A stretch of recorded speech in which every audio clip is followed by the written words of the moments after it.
இந்தியாவில் முதல் முறையாக மது ஒழிப்பதற்கு மகளிர் மாநாடு நடத்துவது எழுச்சி தமிழர் மட்டுமே. இடிமுரசு இலக்கணன் மாநகர மாவட்ட செயலாளர் தஞ்சையில் பேட்டி.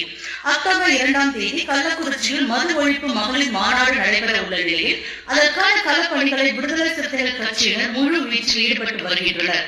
அதன் ஒரு பகுதியாக மாநாட்டில் பங்கேற்கும் மகளிர்களுக்கு சீருடை வழங்கும் பணி தஞ்சை ஒன்றியம் நாஞ்சிக்கோட்டை ஊராட்சியில் மாநகர மாவட்ட விடுதலை சிறுத்தைகள் கட்சியின் செயலாளர் இடிமுரசு இலக்கணன் தலைமையில் நடைபெற்றது. முன்னாள் மாநகர செயலாளர் மாற்றி, மாநகர துறை செயலாளர் நெல்சன், மாநகர பொறுப்பாளர் குருமாறன், மகளிர் அணி பொறுப்பாளர்கள் ராசாதி, நவரஸ் பேகம் முன்னிலை வகித்தனர்.